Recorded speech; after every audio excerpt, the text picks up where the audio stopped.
Vamos a compartir, que esto nunca sale a la primera. Si lo veis, me lo decís. Sí que se ve. Vale, pues entonces lo voy a poner en grande y voy a buscar donde nos quedamos. Acordaros que lo que vimos fueron las estructuras básicas de Mitzberg, que es el que seguiremos más, de Porter también, aunque es más de estrategia. Acordaros también de la organización mecánica y orgánica. Este es el de Mitzberg. Que os dije que los dibujos son un poco feos, pero bueno, es el, digamos, se considera aún el actor más importante dentro de organización. Y aquí estaban las definiciones. Y luego Porter, que Porter es el que es más de estrategia, es el Mitzberg de estrategia, pero claro, la cadena de valor de Porter también se estudia para organización. Después en estrategia sirve para 4 o 5 cosas. Este concepto es importante. Entonces aquí las relaciones que hay entre los dos modelos. Y ya entiendo aquí. Quedamos aquí que ya vamos a hablar de diferenciación e integración.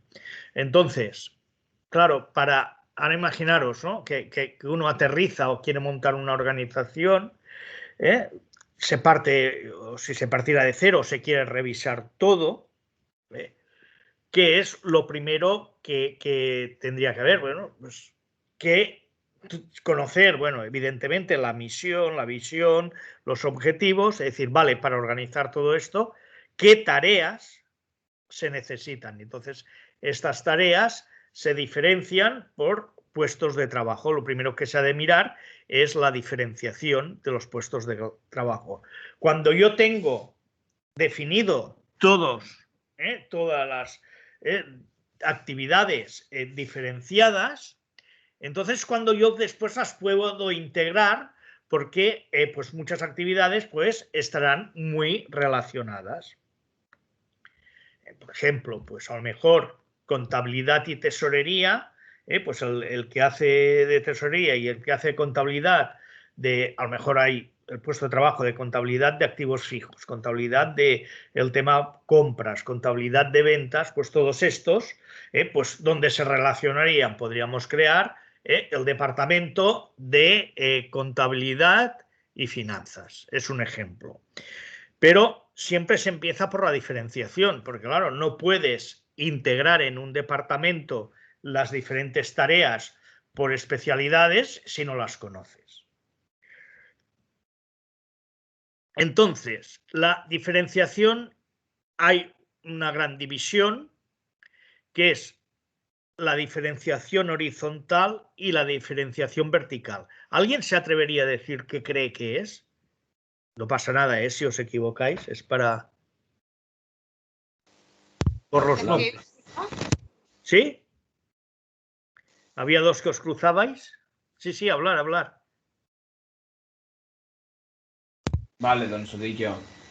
Digue'm. No sé, a mi la vertical em sembla molt més jeràrquica i l'altra més la horitzontal, no sé, algo relacionat amb la democràcia. No tinc ni idea, ¿eh? No. Vas bé, Pero la diferenciación vertical sí que es, la diferenciación vertical es la diferenciación de los cuadros de mando y de las dirección. Ya lo dice, vertical. Con lo cual, claro, pues va a haber un director, por ejemplo, un jefe de contabilidad, un director económico financiero, un jefe de fábricas. Si hay 3 fábricas, bueno, pues se multiplicará por 3. Habrá supervisores, habrá directores de recursos humanos, yo qué sé, el jefe de selección, el jefe de formación, el de prevención el jefe de prevención de riesgos laborales, para hablar de más de recursos humanos. Todo esto se diferencian, porque claro, es una diferenciación vertical. Evidentemente, claro, después ya lo veremos, el que es el el jefe de contabilidad pues no va a saber hacer de jefe de selección. ¿Por qué? Porque hay diferenciación de tareas y de aquí viene después para la selección diferenciación de conocimientos. ¿Me permitéis ir un momento atrás? Voy adelante sin querer. Por lo tanto, ahora estoy en lo de Mitchell, ¿lo veis? Porque si voy muy rápido, a veces por el tema del wifi no llega en el mismo momento la gente. Ahora lo veis, ¿no? El dibujo. Sí, sí. Vale. Sí. Entonces, todo esto de aquí, esto sería la que sería la diferenciación vertical. También puede estar en tecnoestructura y en staff de apoyo, pues que a lo mejor, pues si en tecnoestructura se considera es la selección, pues habrá un jefe de selección. Y en núcleo de operaciones también puede haber, porque hay los jefes de planta, etcétera, ¿no? Dentro de un proceso de fabricación. Entonces, la horizontal, se habla de horizontal por esto, porque es donde hay el núcleo de operaciones. Todas las, porque es de puestos de trabajo, entre comillas, de niveles similares, porque no hay la jerarquía. Entonces, pues aquí habrá las diferentes tareas de los diferentes especialistas de un proceso de fabricación. Si hablamos, por ejemplo, por ejemplo, del transporte aéreo, pues el núcleo de operaciones, que habría, pues, los azafatas, auxiliares de vuelo, el copiloto, porque el piloto es el capitán, bueno, el capitán de la nave estaría en vertical. Por lo tanto, y si es una empresa constructora, pues aquí habrá las diferentes especialidades de los operarios de lo que construyen, ¿no? Bueno, los instaladores de electricidad, los que especialistas en fomento, en hormigón, bueno, hay muchas especialidades. Por lo tanto, el núcleo de operaciones es la horizontal. También puede estar en tecnoestructura y en staff de apoyo. ¿Por qué? Porque después ya veremos ejemplos, pueden haber, pues, si tengo un jefe de selección, igual tengo 3 técnicos de selección. Estos 3, que sería un puesto de trabajo, serían las personas que estarían en horizontal. Y se distingue horizontal porque es lo que no hay jerarquía, y vertical, por eso se llama horizontal. Pero vale, muy bien. Vale. La integración es lo que he dicho antes. Entonces se han de coordinar los diferentes los esfuerzos de las diferentes partes. Yo todas las partes ya las he detectado, diseñado, como queréis, y entonces ahora lo que he de hacer es pues que se coordinen. ¿Qué voy a hacer? Pues coger los puestos de trabajo, las especializaciones que sean similares. No voy a poner un operario de fábrica haciendo de contable. Cada uno, pues entonces es lo que, ya lo dice el nombre, lo que se ha de organizar. Por lo tanto, esto sería el concepto básico de organización. Hay de integración y de diferenciación. Después veremos también, claro, esto es 3 estadios. Primero, la especialización de las actividades. ¿Quién ha de hacer estas actividades? Fijaros que una vez detectadas, entonces ya, o sea, las organizaciones que hace, cuando tú sabes las actividades, haces los perfiles, en base a estos perfiles del puesto de trabajo, vas a requerir una serie de conocimientos y de habilidades para poder contratar a la gente, a los nuevos empleados. O sea, que todo este proceso va encadenado. Cuando tengamos una integración hecha en varios departamentos, unidades, el nombre que queráis, ¿Qué puede haber? Pues claro, también se han de comunicar entre ellos.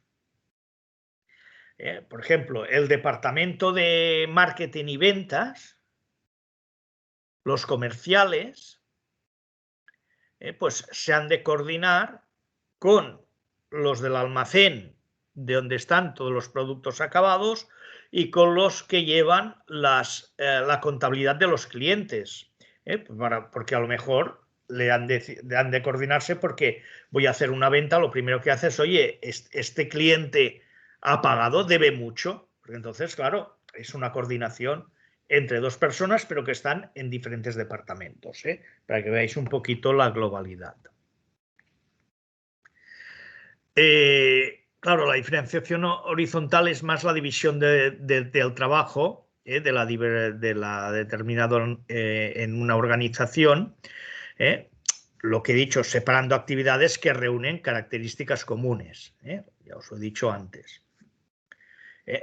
Evidentemente, según los criterios, o sea, criterios técnicos, para detectar esta división de trabajo. De aquí, o sea, el primero ya lo sabéis, pues que explicó, podríamos decir, estas teorías, aquí estaría un poco Adam Smith y bastante Taylor.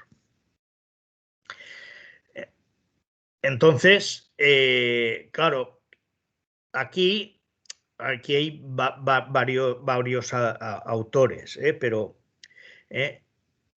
aquí es importante el número de individuos o unidades que la configuran. Si hay mucha gente, o más que gente, si hay muchos puestos de trabajo diferentes, si hay muchas especializaciones o no. Lo que os he dicho a algunos autores, y yo creo que es correcto, lo que he dicho, que la actividad profesional específica, la que te da esta especialización, la formación, porque a lo mejor las organizaciones son dinámicas y puedes necesitas darles una formación para estas tareas y habilidades, incluso para algunas que podrían cambiar, esto también se hace, pero no lo compliquemos, para realizar estas tareas concretas. Sí, ¿una pregunta? ¿No? Y la selección. También aquí, para saber todos los atributos específicos de este profesional, también va para la formación y para la selección. Aquí hay un ejemplo, porque ahora aquí ya no siempre voy a poner, ya os dije que hablaríamos de empresa, de una organización con diferenciación horizontal, un hospital, pero es muy visual. Claro, puedes tener cardiólogos, digestólogos, ortopedas, oftalmólogos. Claro, cada uno es una división de trabajo. Los cardiólogos, los ortopedas, los traumatólogos, todas las disciplinas que hay de un hospital. A veces incluso hay hospitales pequeños que no tienen todas las disciplinas. Entonces, normalmente en un hospital tendrás un departamento de cardiología donde habrá un director, sería de todos los cardiólogos, o sea, esto sería una diferenciación vertical, y los cardiólogos. Imaginamos que todos son iguales, para no complicarlo. Entonces, esto sería el departamento de cardiología. Podría haber algún departamento, pues que dentro de un hospital estoy hablando, que dentro de ese departamento necesitarás a lo mejor dos especialidades. Puede ser, yo no soy médico, pero podría pasar. Por lo tanto, esto sería una especialización horizontal. ¿Cuántas disciplinas necesito? Pues para la misión que es atender y curar a los enfermeros. Perdonad, aquí también, si estamos, bueno, cardiólogos, aquí también había otro puesto de trabajo que me lo he dejado, que sería el director del departamento, cardiólogos y enfermeras, las que te hacen pues el electro, ¿no? Para mirar el corazón, pruebas, etcétera. Entonces aquí también habrían enfermeras y podría haber algún tipo de asistentes. Si estás más en cirugía, pues aquí habrán todos, aparte de las enfermeras, habrían ¿no? las personas, ¿no? Pues que serían más los auxiliares de enfermería. Pero veis, van saliendo diferentes puestos de trabajo. Y las enfermeras pueden haber algunas que pueden ir a varios sitios o alguna que ya sea muy especialista de un tema. Evidentemente, cada tarea necesita una formación especial, pero ya una formación de entrada. Un cardiólogo tiene que ser médico, haber hecho el MIR, y el MIR es donde haces la especialización, el MIR especializado en cardiología. Por lo tanto, necesitas una formación especial. Oftalmología, pues también necesitas médico, pero que haya hecho el MIR en temas de oftalmología, etcétera. Por lo tanto, se necesita, y a partir de esta formación es donde vas a buscar a las personas. ¿Queda claro la diferenciación horizontal? Sí. Mejor que oigáis alguno, si me decís que no, que repita alguna cosa, pues ya la iremos haciendo. ¿Por qué viene determinada la horizontal? Aún estamos en diferenciación horizontal. Ya hemos dicho, aparece como consecuencia directa de la división del trabajo. Pretende concentrar tipo de funciones o tareas en base al conocimiento que requiere su ejecución. Antes hablaba formación, conocimiento, lo mismo. O sea, tú necesitas, pues a lo mejor en una fábrica, para un tipo de máquinas, necesitarás un ingeniero especialista en lo que sea. Antes hablábamos del sector de sanidad. Evidentemente, antes que hemos hablado de aviones, pues aquí necesitarás pilotos. Pues que tengan todos los conocimientos y bueno, tengan el título de piloto. Y también a veces hay incertidumbre relacionado con las tareas. Esto pasa más en tipo de empresas más tecnológicas o algún tipo de empresas donde haya consultores, pero que son empresas ahora de gran crecimiento. Bueno, esto es lo que hemos dicho antes, el tema de la diferenciación. Y la vertical. La vertical es más fácil porque es lo importante es el grado de control que estamos hablando de mandos intermedios o un directivo tenga sobre un grupo de empleados. La división del trabajo, pues ¿para qué sirve? Pues bueno, para hacer más eficiente los conocimientos de los empleados y saber qué conocimientos requieres. Para aumentar habilidades de los empleados a través de la repetición o experiencia. A más experiencia hay habilidades. A través de la repetición sería más el trabajo de operario clásico de fábrica. Pero aquí se me acuerdo un día de poner repetición o experiencia.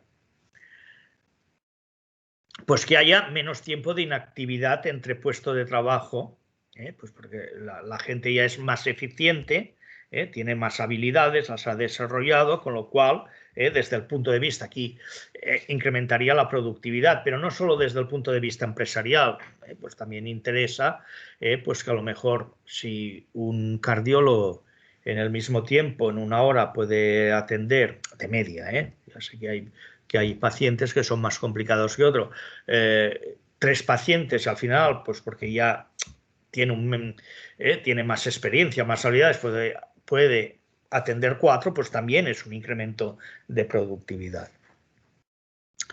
Evidentemente, la forma especializada es más eficiente. Después ya veremos algunos casos que no, pero continúa a ser más eficiente. ¿Por qué? Porque además, lo que hemos dicho, necesitas unos conocimientos. Y entonces puedes formar equipos especializados, ¿no? Pues el equipo de cardiólogos, el equipo de cirujanos, o el equipo de los que fabrican motores para coches. Pues son un equipo que se dedica a fabricar la parte del motor. Otro pueden ser los frenos. Esto va en todos los ámbitos, no solo en lo que sería el tema empresarial. La especialización. Aquí veréis que en muchos aspectos hay ventajas e inconvenientes, porque cuando uno se pone a organizar, aquí ya siempre os lo he dicho, no es una ciencia exacta como la química, la física, o muy normatizada como la contabilidad. Como hemos dicho, mayor productividad, porque hay mayor destreza, menores pérdidas de tiempo, métodos más eficientes. Si hay mucha especialización, pues puede haber problemas de coordinación, porque de coordinar pues, puestos de trabajo, que hay muchos. Puede haber ¿no? Estos inconvenientes, es decir, que podría haber el inconveniente de desequilibrio en cargas de trabajo. Porque yo lo he montado de tal manera que yo he considerado unas divisiones de trabajo que dan lugar a unas especializaciones que dan lugar a un puesto de trabajo, y a lo mejor hay unos que pueden tener más carga que otros de puesto de trabajo. Pasa, sí. A veces es difícil de resolverlo. Lo que pasa es que también una manera de resolverlo también es, pues algunos puestos de trabajo, como tienen más carga o etcétera, pues la manera de compensarlo es vía retribución. Pues pueden tener una retribución un poco más alta que las otras, si lo detectas bien. Y problemas de motivación. Estos problemas de motivación se daban el típico problema de motivación, el que siempre apretaba tornillos. Hay un clásico del Charles Chaplin, lo vi hace igual 40 años, que es Tiempos Modernos, como ya está ya desquiciado una persona que lo único que hace es apretar tornillos en una fábrica. Claro, esto ha cambiado mucho con la maquinaria, sobre todo con la robotización. Prácticamente en una cadena, pues no... después cuando veamos, ya no hay el tema de apretar tornillos, pero también puede cansar. Yo he detectado pues, puestos de trabajo, pues una persona, digo, hombre, pues la podríais cambiar, porque tampoco lo que ha de aprender tampoco es tan difícil, que llevaba 20 años pasando fichas de inventario. Bueno, pues ¿por qué no lo pones en ventas? Que haga facturas y los vas cambiando. O sea que puede haber problemas de motivación. Esto veremos en dimensiones del puesto de trabajo, que por ejemplo los puestos de trabajo que necesitas más conocimiento y que son, digamos, incluso más retribuidos. Por ejemplo, un cirujano, pues aquí es difícil que tenga problemas de motivación. Más difícil no quiere decir que no los tenga, igual que un piloto de avión o un informático, porque pues bueno, pues son profesiones que es más difícil la desmotivación. Pasa siempre, ya lo veremos en dimensiones del puesto de trabajo, que ni se pregunta en este tema, que en las que son tareas más no tan sofisticadas. Esto, bueno, está en inglés, ahora no hay ningún problema. Esto aquí es un tema importante y difícil encontrar el punto de equilibrio. Aquí, en este eje, el vertical, hay la productividad y va de low, la más baja, a más alta. Y ahí en horizontal tenemos la especialización, las diferentes especializaciones, de baja, poca especialización, a muy alta. ¿Esto qué pasa? Pues que yo, evidentemente, empiezo a incrementar la especialización, la productividad va subiendo, va subiendo, Pero llega un punto que hago tantas especialidades. Economía quiere decir que incrementa la productividad y deseconomía que baja. Que he hecho tantas especializaciones, tantos puestos de trabajo, que llega un momento que baja la productividad. Porque entonces hay muchos problemas de coordinación. A lo mejor he hecho especializaciones que son tan concretas que puede haber los temas de motivación, todo el problema que antes he dicho de coordinación. Y entonces baja. Claro, esto es muy fácil de ver aquí y decir, bueno, pues vale, en este punto ya paro, porque ya a partir de este punto empieza a bajar la productividad, pero esto es muy fácil decirlo. Lo que es difícil es detectar este punto. Claro, cuando sabes que llega a este punto. Lo sabes con mucho tiempo, con muchos años de experiencia, porque has hecho y ves que baja la productividad, entonces tiras atrás, pero es un proceso de aprendizaje de entrada. Es difícil, no digo imposible, pero es difícil saber en qué punto es el óptimo en que la especialización, si te pasas de este punto, la productividad baja. No sé si veis este tema.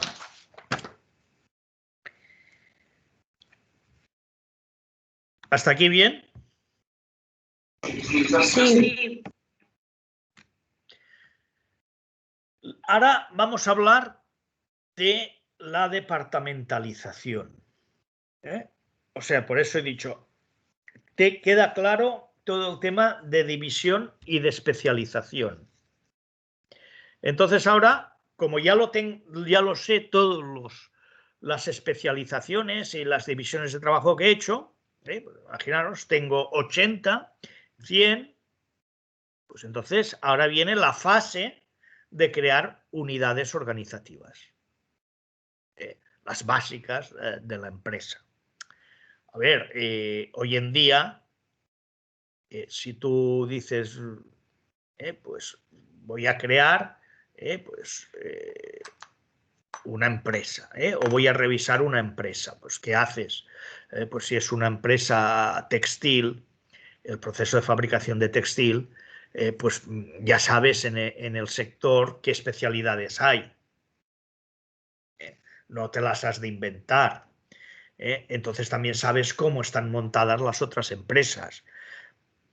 La mayoría de organigramas, de una manera u otra, están hoy en día, se los puedes encontrar por internet, igual hay alguien que se los esconde o de una empresa pequeña. Entonces ya sabes, pues, a ver, el departamento de contabilidad y finanzas, pues es un clásico, es que lo necesitas. Algunas veces se divide en dos, lo que es finanzas y tesorería, lo que es puramente contabilidad. El comercial, la fabricación, ¿no? Cada fábrica pues será una unidad y entonces ahí adentro, depende de lo que fabriques, pues habrán subdepartamentos, porque aquí veremos, siempre lo veremos ya más adelante en organigramas, que hay departamentos, subdepartamentos, etc. Entonces, hay, para decirlo de alguna manera, cómo se puede agrupar. En principio pueden haber dos, después veremos otras agrupaciones que hay bueno, después de esta transparencia. Por lo tanto, por proceso. Esto es muy fácil de ver en lo que sería una cadena de producción. Entran las piezas y la materia prima, sale el producto acabado. Esto es un proceso. Aquí pues habrán funciones, procesos, conocimientos, habilidades. Como estamos hablando de cadena de producción, pero bueno, también sirve para otros, a lo mejor tengo que hacer los turnos. Puedo tener el de mañana, el de tarde y el de noche. Por ejemplo, una siderurgia no puede parar. O sea, si tú apagas una siderurgia con, bueno, el alto horno aquello no sé cuántos grados está, pero una barbaridad, es ineficiente, tiene que estar continuamente encendido. Por lo tanto, aquí van a haber 3 turnos. Entonces puedes tener unos puestos de trabajo que son los mismos, cada uno pues con un jefe de turno, por ejemplo. O sea que también por tiempo también se puede dividir. Claro, estamos hablando de procesos, el que sabe pues hacer o llevar esta máquina, el que sabe ensamblar, y todo el proceso productivo. En la construcción pues sería pues primero los que hacen los que excavan, las excavadoras, después los que ponen los cementos con aquellos hierros, etcétera, ¿no? Y será todo el proceso y haces las especializaciones por proceso. Habrán los que sabrán pues de excavadoras y de excavar la tierra para hacer el agujero, y los otros pues habrán de cemento, de poner el hormigón, de poner todas las columnas, las vigas, etcétera. Cada uno, pues estos serían procesos, pueden ser productivos, etcétera. Evidentemente aumenta la competencia técnica del personal, porque tú vas por los que saben hacer determinadas funciones y procesos, y facilita mucho la coordinación, mejora la eficiencia. Desventaja, poca flexibilidad y poca visión de los objetivos generales. La segunda, las desventajas estas se pueden corregir con una buena información, comunicación interna. Poca flexibilidad, bueno, a veces sí, pero si tú tienes que, sé que tienen que tener un carnet especialista, el que lleva la excavadora, pues es que no lo vas a poder cambiar para el que pone las instalaciones eléctricas. A veces no se puede, alguna vez sí y otras no. Por propósito, esto es por proceso. El otro sería por propósito, que te orientas más a los productos, la salida a los clientes. Por ejemplo, por productos. Pues si tú tienes, esto se ve muy fácil puede haber empresas informáticas, por ejemplo Microsoft, que allá tienes las especialidades por los que saben de Excel, los que saben de Word, los que saben del Outlook, ahora los que saben del Teams. Fijaros, por diferentes productos. Los vas, la diferenciación la estás haciendo por productos, no por el proceso de programar, sino por productos. Por clientes, a ver, por clientes es los bufetes de abogados, los grandes bufetes de abogados, tienen son especialistas a lo mejor en determinados clientes. Tú tienes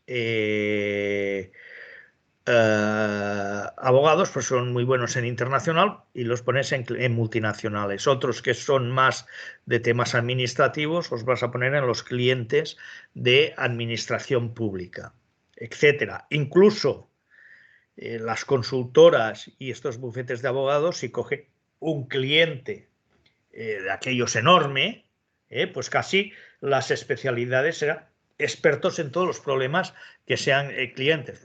Está hablando de una Volkswagen, de una Telefónica y de estilos de empresas de este tipo. Aquí, ¿qué es ventaja? Claro, aquí hay más autonomía. Fijaros los ejemplos.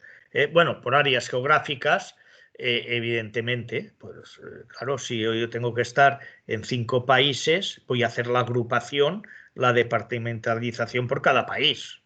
Este es el más fácil. Claro, hay más autonomía y flexibilidad, porque a lo mejor pues, uno ha perdido un cliente o el que es especialista en Outlook y necesito algunos especialistas más en lo que sean hojas de cálculo, porque pues, o se me ha ido gente, bueno, con formación y tal, bueno, puede haber cierta flexibilidad. No es como el experto en excavadora que lo pongo a hacer de instalación. Entonces, bueno, hay cierta flexibilidad. Y tienen más autonomía. Pues, claro, estoy hablando los de abogados, de informáticos. Fijaros que aquí, cuando es más de propósito, los puestos de trabajo son un poquito más complejos. Desventaja, bueno, también complica la coordinación entre unidades y puede ser menos eficiente para la especialización, pero bueno, es que depende de dónde estés en el sector, no es malo. Y si sabes que hay estas desventajas, pues pones, igual que las que hemos hecho de arriba, pues se ponen las herramientas necesarias para no tenerlas. No pasa nada. Las actividades, en general, como hemos dicho, se agrupan en función, los que tienen funciones similares, procesos, estos dos serían sobre todo más lo que hemos visto de agruparlos por proceso, por producto, por geografía, por clientes, por proyectos. Por proyectos también lo puedes agrupar. Por ejemplo, aquí pues habríamos despachos de arquitectos, tienen un proyecto.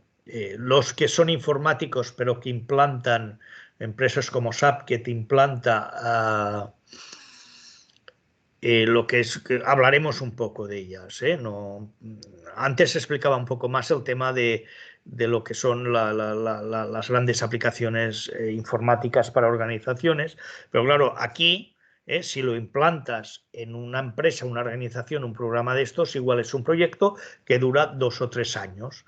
Aquí habría todos los de I+D, los de innovación, bueno, esto va muy bien, ya lo veremos, que hay organizaciones que van muy bien, tipos de organizaciones para lo que serían los proyectos. Estas 6, dirían, son las agrupaciones de las actividades. Aquí me he dejado unas, porque estoy hablando básicamente de departamentos. Claro, me he dejado la vertical, pero es que la vertical ya está dentro de... O sea, si yo hago el geográfico y monto una delegación en Estados Unidos, la delegación de Estados Unidos tendrá un jefe de delegación. O sea, que yo agrupo aquí las especializaciones horizontales y las verticales. En un proyecto habrá un jefe de proyecto, etcétera. Aquí hay todo. Cuando tú agrupas no solo las actividades, digamos, las especializaciones horizontales, sino las verticales, todo el cuadro de mando que hay en los departamentos que se han creado.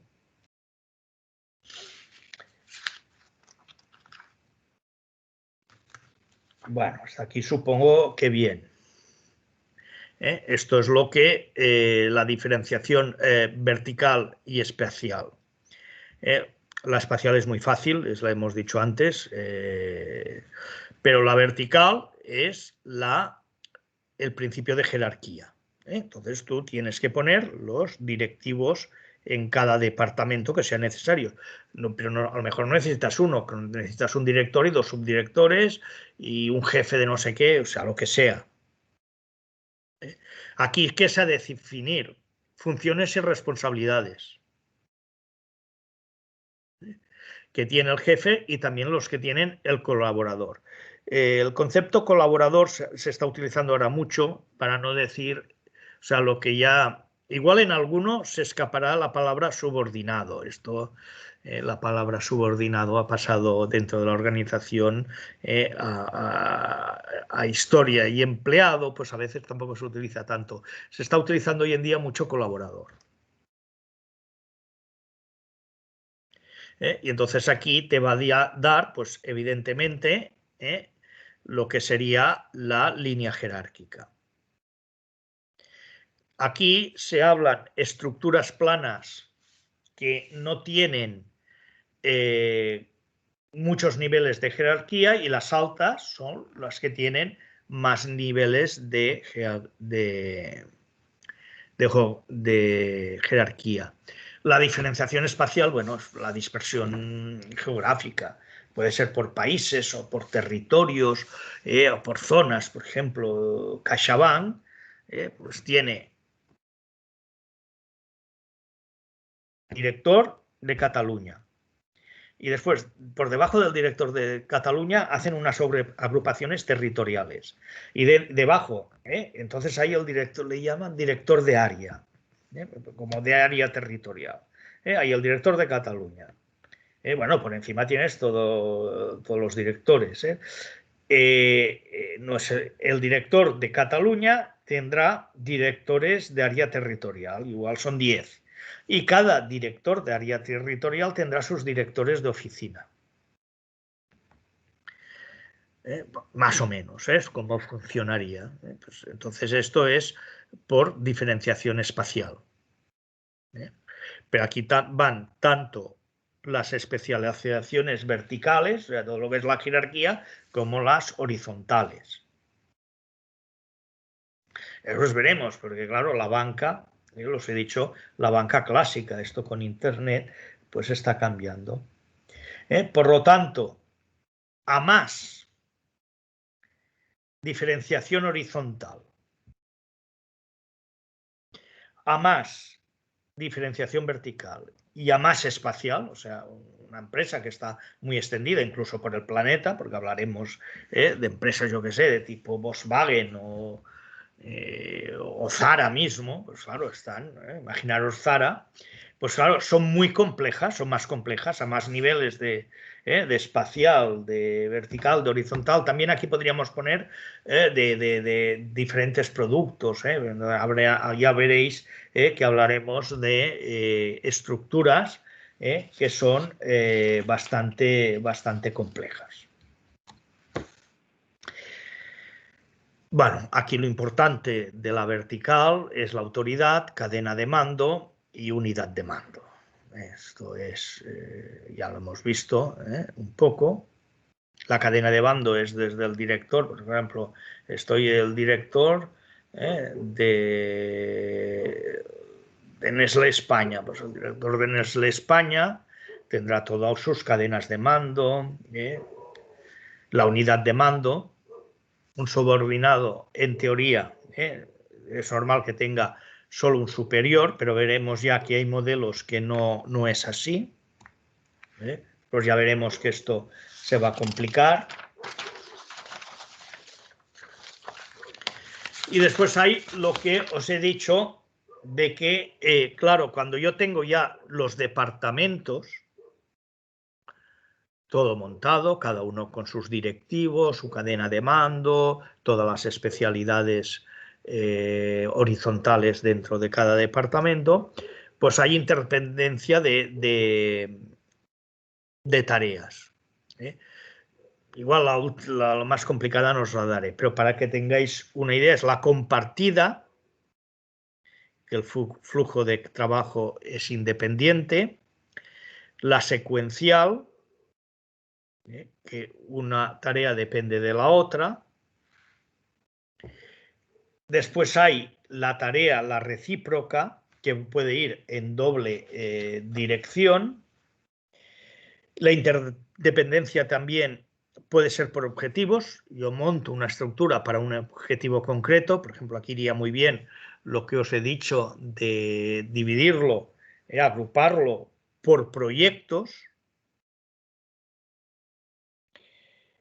Y por resultados. Un resultado de un individuo depende de otro. Esto a veces complica mucho lo que serían las retribuciones por objetivos, porque a veces se retribuye al departamento, ahí ya está especificado, pero si depende de otro departamento que no lo ha cumplido, pues claro, afecta negativamente al otro. No, esto es para que lo entendáis, no he cogido de un libro, no creáis que es complejo. Por ejemplo, compartida, flujo de trabajo independiente. El trabajo lleva al grupo y el trabajo deja al grupo. Entonces aquí, bueno, pues las tareas son independientes. Por ejemplo, una tienda de Zara. Yo voy atendiendo al cliente, atiendo al cliente, sale con el producto, atiendo al cliente, sale. No hay dependencia. Flujo de trabajo en una dirección, cadena de montaje. El trabajo llega al grupo. Pues estos alinean las piezas, estos montan las piezas, estos pintan las piezas, lo que sea. La típica, este es el más fácil, la secuencial, claro, si hay un cuello de botella aquí, en el que monta las piezas, esto es importante, porque claro, si aquí hay un cuello de botella, aquí no es tan importante, porque claro, si este va más lento en atender al cliente, no afecta a los demás. Pero si aquí los que montan las piezas van muy lentos, para a este, porque habrá un momento que no tendrá piezas para pintar, y este se tendrá que esperar a proporcionarle más piezas.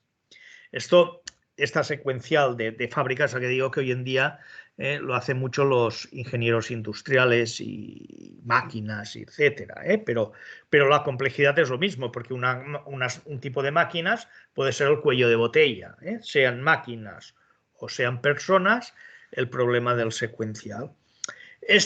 Recíproca es más que también pasa más en cadenas productivas, que, por ejemplo, proporciona las piezas, este la monta y ha de ver pues que están todas las piezas en su sitio, vuelve. El que hace esto lo hace, pero vuelve aquí y vuelve aquí. No siempre, pero a veces hay recíproca. Claro, esto puede ser más complejo. Y entonces aquí ya la complejidad, no os voy a preguntar cosas de estas, pero para que veáis, multidireccional, incluso de aquí a aquí puede haber, pues esto sería más que vuelve aquí, tú lo miran y tal. Por ejemplo, esto es muy en programación, al hacer programas sofisticados es muy normal que uno haga una cosa, le vuelva para que este teste que está bien, sí, está bien, vale. Lo paso a este que tiene que hacer, es especialista en no sé qué de programación, vale, muy bien, va bien, sí, y entonces vuelve y lo mira, y entonces después que se compruebe todo. Por ejemplo, en temas informáticos, pues se puede dar más esto.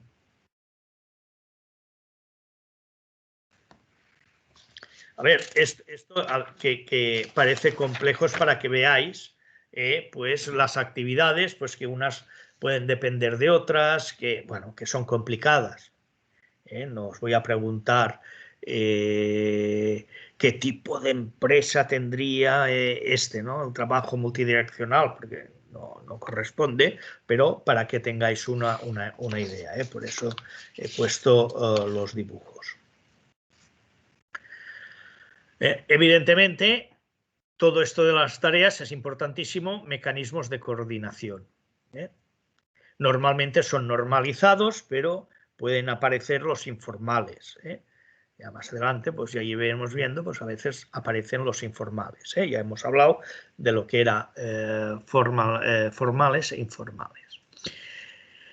Los de coordinación, la más normal, la supervisión directa, tener un jefe directo. A veces hay una función de enlace entre personas. Esto ya es enlace cuando son personas de diferentes unidades. Cada uno tiene su jefe, pero uno enlaza. Pueden haber comités de dirección o comités de supervisión. A veces hay un departamento integrador en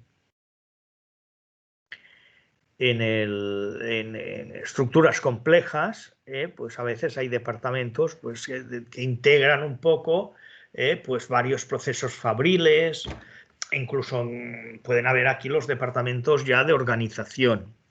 La estructura matricial ya la veremos más adelante, porque no corresponde aquí, por lo tanto no os preocupéis. Evidentemente, estos mecanismos estructurales, estamos hablando de estructuras, pues difieren en costes. Hay unos que pueden tener más organización formal, otros informal. Capacidad de procesamiento de información. Aquí, evidentemente, nos aparece hoy en día con la información todo el tema de tecnología.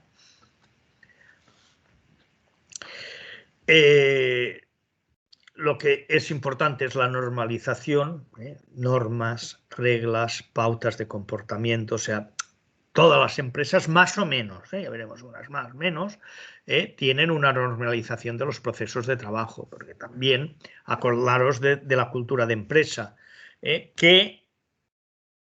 ¿cómo voy a hacer este proceso? Pues a lo mejor pues para hacer las facturas, en esta empresa se hacen de una manera, en otras de otra. A lo mejor en una reclamas a los 15 días del vencimiento que no has cobrado, reclamas al cliente, y en otra esperas a los 30 días, etcétera. Hay la normalización de los procesos de trabajo. Aquí es cómo atiendes al cliente, pues hay empresas, pues los atienden de una manera, de otra, bueno, cada uno tiene sus procesos. Normalización de habilidades y conocimientos a través de formación. A ver, este es importante, aquí os puedo explicar una experiencia. Yo el primer trabajo que tuve, bueno, estuve trabajando, ayudando a un amigo que se murió su padre a llevar una empresa, pero esto era más una colaboración, pero entré en lo que ahora es PricewaterhouseCoopers, pero la parte antes de la fusión había Cooper-Lybrand, esto viene de dos fusiones, es una de las grandes consultoras, auditoras, etc. Pues al entrabas en julio y ese año te quedabas sin vacaciones porque te llevaban a Madrid, que allá tenían como la escuela, la central de toda España, te llevaban a Madrid y te hacían un curso intensivo de formación que duraba hasta el sábado por la mañana, era agotador. Entonces, ahí te normalizaban, claro, el concepto de auditoría, todos veníamos de la facultad, éramos economistas, algunos de SADE y tal, pero entonces te enseñaban todos los conocimientos, además había un libro publicado por la empresa que tenías que estudiar y normalizaban esos conocimientos para que todo el mundo supiera hacer las auditorías o la consultoría de determinada manera.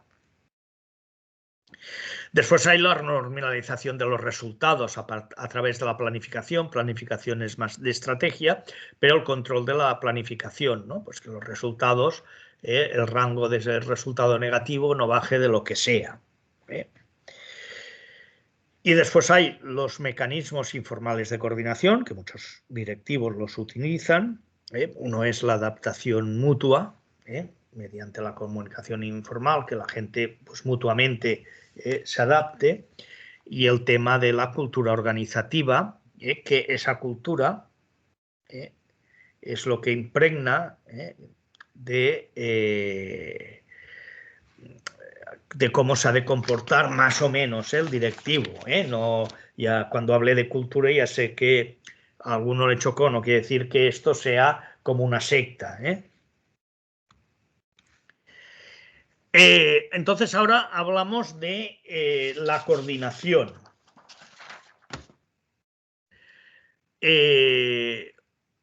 Director, bueno, pues A y B, función de enlace. Grupos, interunidades, director, pero aquí hay un grupo, el A y el B. Aquí hay individuos concretos. Bueno, aquí tienes que coordinar estos grupos.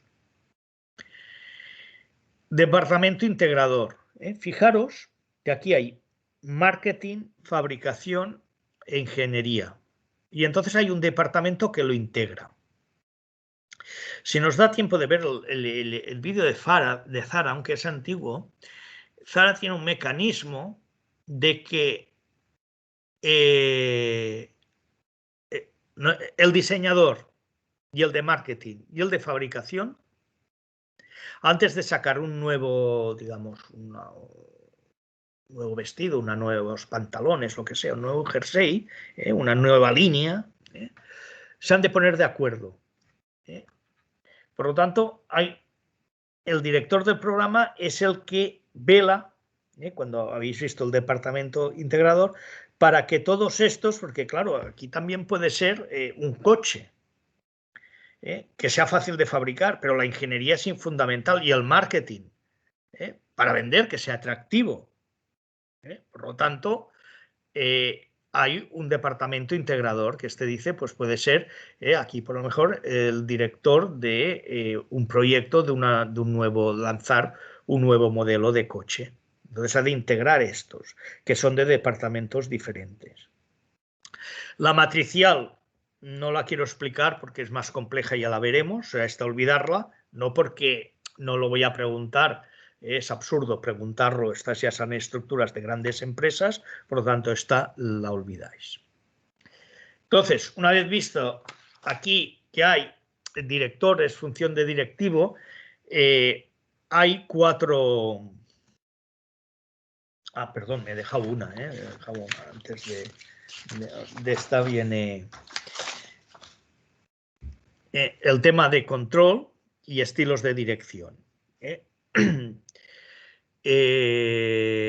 Evidentemente, aquí hablaremos de número de subordinados que depende directamente de un directivo, o sea, tiene que haber un límite. Es un director de ventas que a lo mejor que puede haber 500 o 600 comerciales, no los puede dirigir directamente, por capacidad humana, con lo cual, pues aquí va a haber una serie de mandos intermedios, con lo cual, pues a lo mejor serán jefes de ventas por producto. Tengo 10. Pues este director de ventas es supervisor directo de estas 10 personas. Estas 10 personas, estos jefes de venta por productos, hay varios productos, estos jefes de ventas de productos van a tener a su cargo una serie de personas. Si es muy grande, a lo mejor tendrán subjefes de ventas. Y estos, a su vez, pues ya tendrán a lo mejor los comerciales, los vendedores. Bueno, pues es una estructura que aquí lo que ha de mirar el ámbito de control es tus subordinados inmediatos o colaboradores. Aquí veis la palabra subordinado ha quedado ya también un poco obsoleta. Pero según los libros que leáis, a veces habla también de subordinado, de empleado o de colaborador, que serían los libros más actuales. Claro, ¿de qué depende el ámbito de control? Primero la razón, pues porque existe, pues porque bueno, una persona es capaz de dirigir un número pues finito de personas. El ámbito de control depende de la habilidad y experiencia del directivo como controlador integrador. A más experiencia, mejor.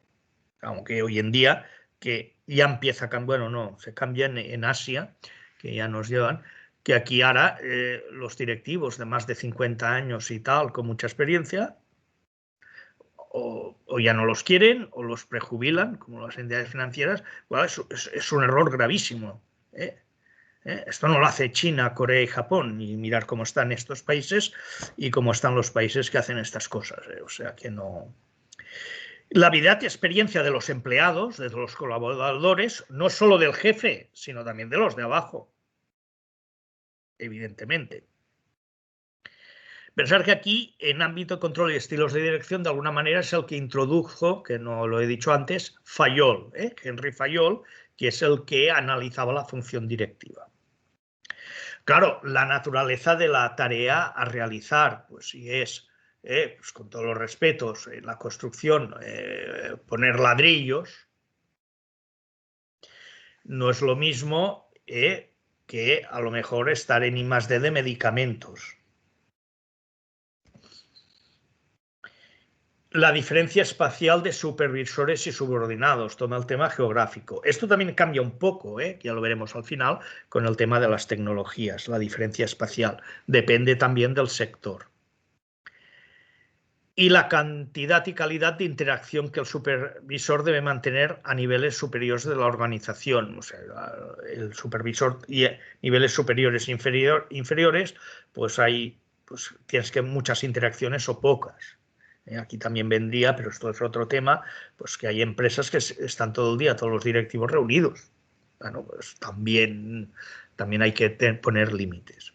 Y lo que hemos dicho, en base a esta estructura directiva, pues van a haber ámbitos de control, tendremos estructuras altas o planas. En el ámbito de control y estilos de dirección, esto está basado, ya os digo, en el libro de José María Beciana, que es un profesor, que se murió, era un profesor del Departamento de Economía de Empresa que hizo este libro y explicaba mucho todos los estilos de dirección. Aquí hay los 4 básicos, porque si no aquí... Estos 4 estilos no quiere decir que uno tenga el estilo de dirección autoritario y los otros no. Aquí vamos a ver los estereotipos de cada estilo de dirección, pero la realidad es que uno puede tener pues un porcentaje más alto de autoritario o de relaciones humanas o de laissez-faire, etc. Por lo tanto, estos son los estereotipos, los estilos puros de dirección, pero prácticamente en la realidad nadie los tiene. El autoritario, bueno, pues, orientación a la tarea y los resultados. Poca delegación y mucho control. Delegación quiere decir delegación de responsabilidades, de dar responsabilidades pues, para que tengan más flexibilidad, más autonomía. Esto es lo que quiere decir. La posición de poder y prioridad de la decisión, el jefe, reparto del trabajo, da las órdenes específicas. Aquí hay obediencia del subordinado, aquí se utilizaría subordinado más que colaborador a las órdenes dadas, y hay una intervención, bueno, constante, pues a menudo, en las tareas de trabajo, cómo llevas esto, cómo llevas lo otro, ¿no? Todo esto.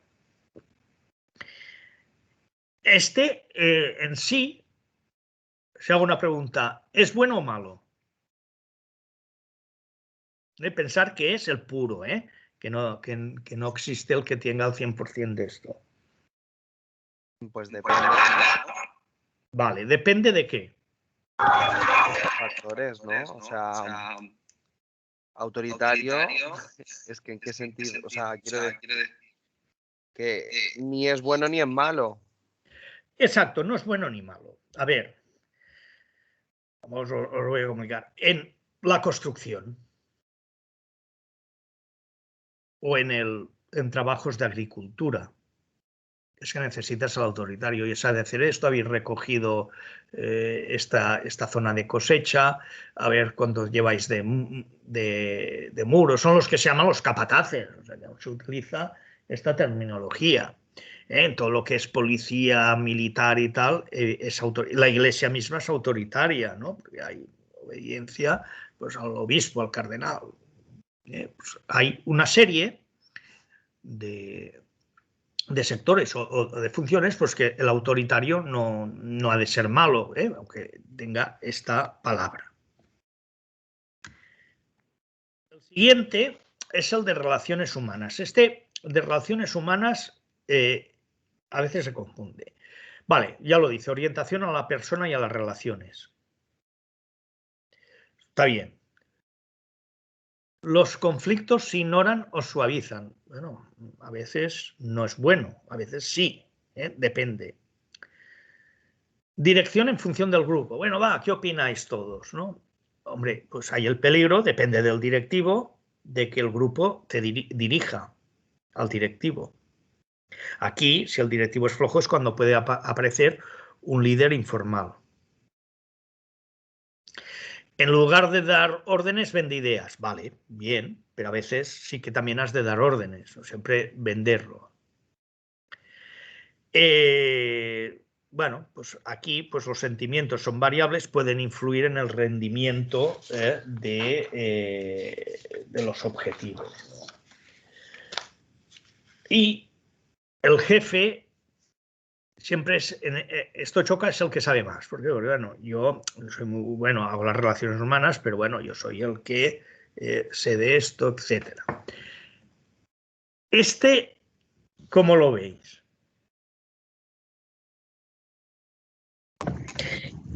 Yo veo que esto puede funcionar en determinadas empresas y en otras no. Al final es como el otro. Vale, indeterminadas. ¿Alguien se atreve a decir, bueno, aquí?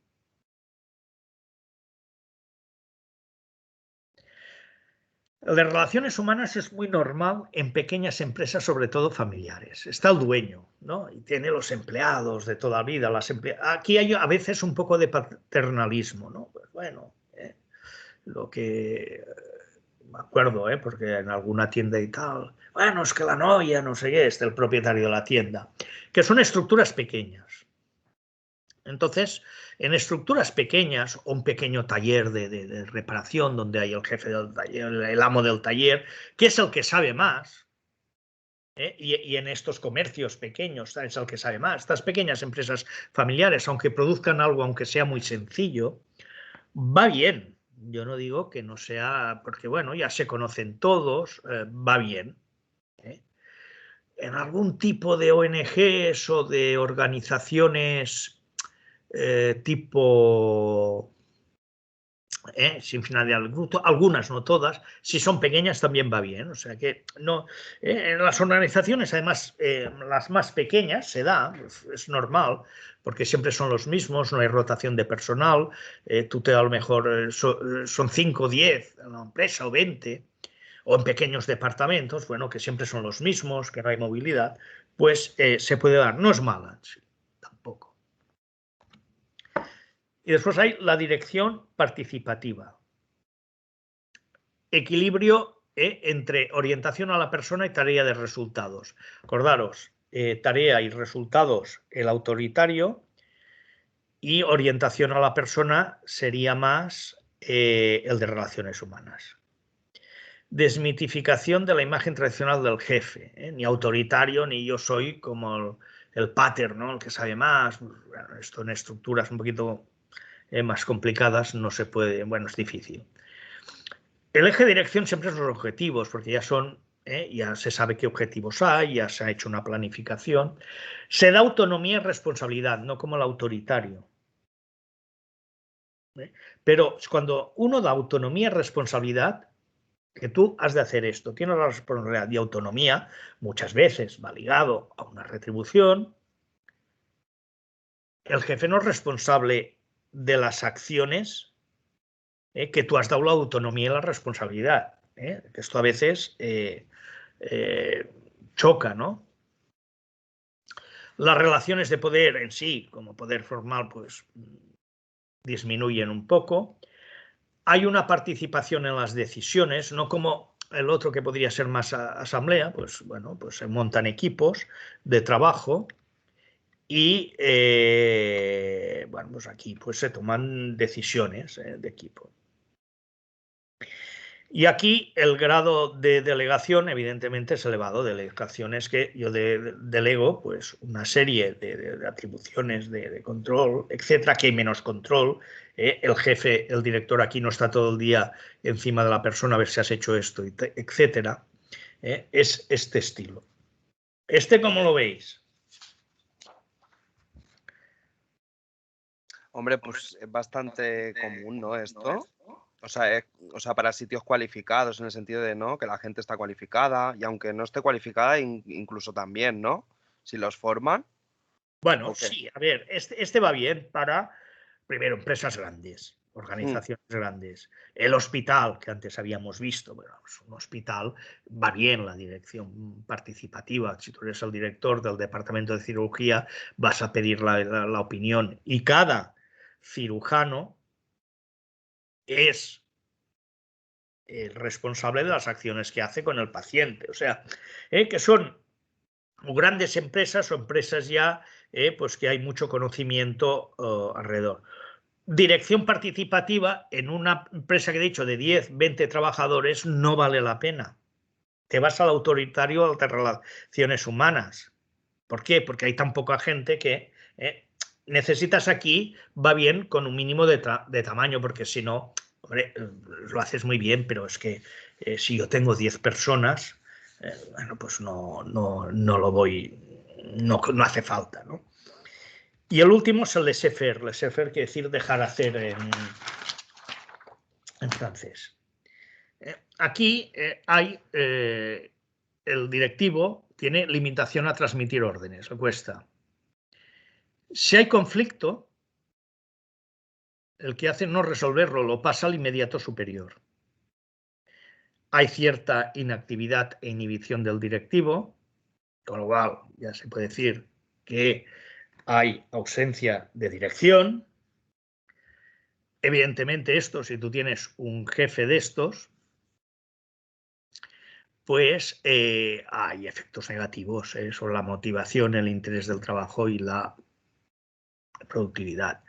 Se encuentran en niveles bajos de grandes organizaciones burocráticas y sobre todo en la administración pública tradicional. No toda la administración pública, pero aún hay mucho de tradicional. Fijaros que una de las cosas que están preocupados por los fondos europeos, que los ha de gestionar el gobierno y controlar, aunque haya empresas y todo esto, es el tema de la burocracia. Ojo, porque aquí entonces igual no cumples el proyecto. Y si tú no cumples el proyecto, Europa no te va a retirar el dinero. O sea, que te la juegas. ¿Cómo lo veis? También se da en privadas, no solo en administración pública. A ver, yo lo veo peor, pero porque si el directivo no tiene presencia o no está presente, yo creo que eso puede ser un poco una locura. Bueno, exacto, es el peor. Bueno, es que los otros tres he dicho, bueno, puede ir bien. Es que este no, este es fatal en todos. Claro. No hay por dónde cogerlo. Pero existe. Y más de lo que se piensa la gente. A ver, sin decir ni nombres ni tal, alguien tiene, ¿qué tipo de directivo tiene? No, perdón, la pregunta la voy a hacer mejor. ¿Qué predomina? Porque el 100% no existe. Yo soy el laissez-faire al 100%, no, alguna cosa harás. Pero alguien podría decir, hombre, predomina predomina el otro. No me interesan ni los nombres ni las empresas. Hombre, si uno dice, yo estoy en una empresa privada, grande o pequeña, o estoy en una administración pública, vale, como mucho. ¿Alguien se atreve a pensarlo y decir? Cuando eran las presenciales, la gente levantaba bastante la mano, de los que trabajaban. ¿No podéis detectar qué tic tiene vuestro jefe? Pues yo es que pienso que a veces en las empresas hay un mix de varios. No, yo he dicho que hay un mix. O sea, el 100%. Ningún directivo tiene el 100% de laissez-faire o el 100% de autoritario o de dirección participativa. Digo, ¿qué predomina? ¿Qué predomina? Si alguien lo quiere decir, no pasa nada. Yo creo que el autoritario, ¿no? No. La pregunta es de los que trabajan, si pueden identificar su jefe, qué estilo tiene predominante. Bueno, yo estaba trabajando, pero en la empresa que trabajaba, mi jefa era tenía la dirección participativa. Muy bien. Sí. Pero era una empresa grande. Sí, una empresa grande. Esto está bien, correcto. ¿Alguien más? Mi empresa es una empresa pequeña y predomina el autoritario. Predomina el autoritario, bueno. Muchísimo. Pues es normal. ¿Alguien más?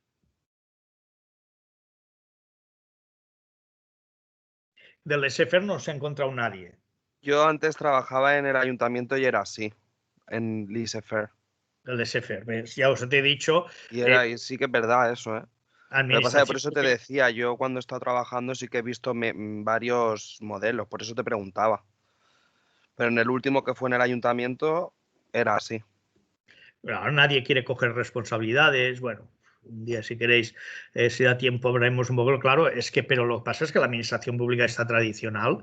Es que se va a quedar ahí como una cosa rara, porque el mundo va hacia el otro lado, pero bueno. Pero sí pasa, yo conozco muchos casos, te podría decir muchos casos. También hay algunas que son las menos, que son bastante eficientes y que no pasa tanto. Pero sí, el de SFR. Puede haber también en la empresa privada. Yo aquí acabo el 2.1 y todo el 2 lo acabaré el viernes. ¿Alguien tiene alguna pregunta?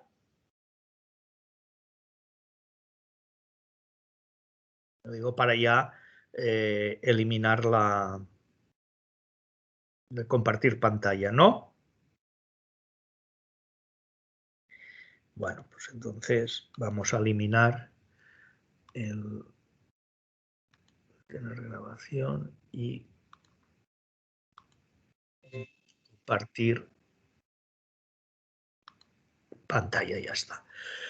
Bien, lo que haremos, yo digo para que, claro, yo ya os digo, hacía grupos en clase, además aquí sois casi 80, entonces, no sé, lo que os pediré, ya os diré los sectores, es que penséis, os diré, por ejemplo, podría ser la administración pública, ¿no?